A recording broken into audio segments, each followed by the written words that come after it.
Hello everybody, my name is Sunney Rabbit. In case you couldn't tell, kittens can backflip immediately after birth. That's a certified rabbit fact.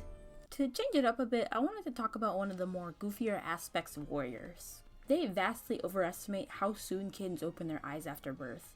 In real life, newborn kittens can open their eyes anywhere from 7 to 12 days after being born. Even then, they don't have their eyes open all the way.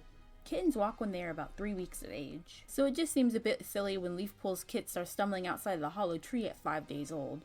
But by no means, kids who open their eyes won't be walking immediately after. The books play it fast and loose with how quickly kits are developing. Leafstar's prophecy had Snowkit open her eyes after a day, while also being capable of forming coherent sentences. The book never fully goes into detail about how these cats learn to speak to each other, but I guess it's passed down through genetics because there's no other explanation. The one-day-old Snowkit tells Bluekit to open their eyes so they can go outside the nursery. The next day, the two can leap to their paws and sprint, which is a bit much considering they're newborn cats and not horses. Swifreeze comments that her kit's eyes were open from almost the moment they were born, so clan cats must be some form of fast-growing mutant cats. Ivypool's litter had just opened their eyes, but were walking out of the nursery to meet Dovewing and her litter.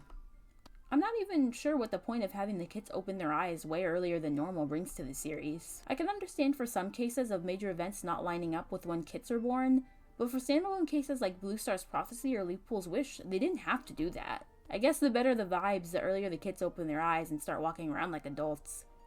This also implies that Leafpool's vibes were off. Another goofy thing is the line in The Last Hope about Spiderleg going to the Elder's Den. I'm thinking they might have meant someone else. There are countless times when they say the wrong name or reference the wrong cats. In the same scene, they say Spiderleg knew Purdy and Mousefur for the longest, so maybe they meant Brambleclaw. It was just a bit weird that they mentioned the gray flecks on his muzzle when both his father, Dustpelt, and mother, Ferncloud, were still alive and well at the time. He died at 6 years old, which isn't that old for a cat. Well, it's not that old for a cat that lives majority indoors, which is around 10 to 15 years. A cat that lives outside does have a shorter lifespan. The average lifespan for a feral cat is about 2 to 7 years, so I guess Spiderleg was in that range technically. Greystripe and Sandstorm moved to the Elder's Den just after Bramblestar Storm takes place. Sandstorm had to have been around 8 or 9 when she moved to the Elder's Den, making her around 10 years old when she died. Misty Star must be using Olay anti-aging cream because they made no mention of her being visibly old despite being a full warrior when the first series starts. And by no mentions, I mean all the books up to River. The Broken Code didn't even give a passing sentence that she was ancient compared to the other leaders. Right now, Scorflight is almost 10 years old and they don't make any mention of her having aching joints, grey muzzle, or anything about maybe stepping down and letting a younger cat lead. Obviously, they can't just ship every old cat to the Elder's Den when they start graying, but there is a wide margin for what is considered old among the clans. 5 or 6 years seems to be the start if we're going off Spiderleg. I think the authors just sort of forget how old some of the cats are, or at the very least don't keep track of who would be considered old to the clans. To my knowledge, Cloudtail, Brightheart, and Brackenford weren't seen as elderly, just senior warriors, but now they moved into the Elder's Den. The next cat to move into the Elder's Den would be Whitewing or Birchfall. Birchfall is the youngest cat in ThunderClan to remember the forest territories, and we're coming up on him moving into the Elder's Den, provided that he lives that long. It's just a weird thought to think about, actually. A lot of time has passed in the books. Hey guys, it's Future Sunney. I originally recorded all the audio and was editing when I remembered something I could tack on to this video so I didn't have to be a second one.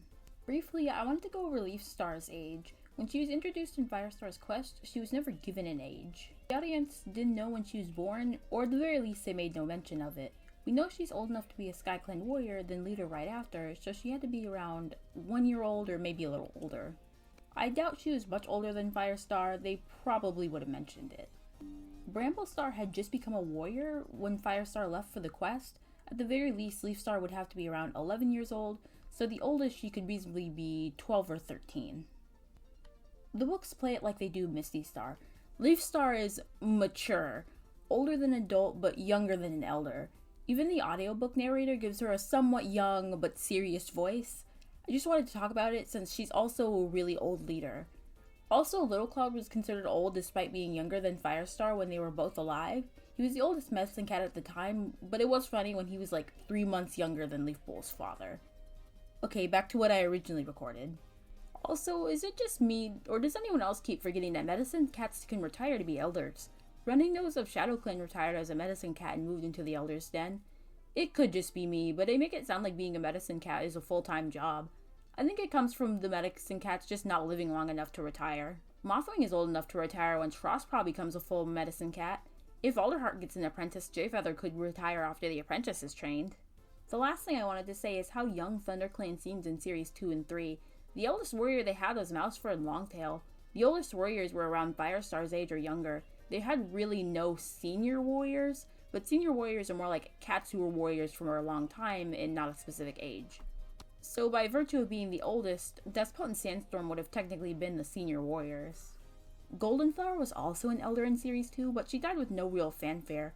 While I was scripting this video, I checked which elders were in ThunderClan at the time. Somehow Goldenflower slipped my mind, but not cats like Rainwhisker or Sootfur, who are literal nothing cats. That's all I have to say on the topic of kits and elders. Like I said before, it's one of the more goofier aspects of warriors. It's not worth thinking about too much. Where would this series we love so much be without the weirdly mature kittens and elders who spend thousands at Ulta Beauty hunting for the Neutrogena wrinkle repair?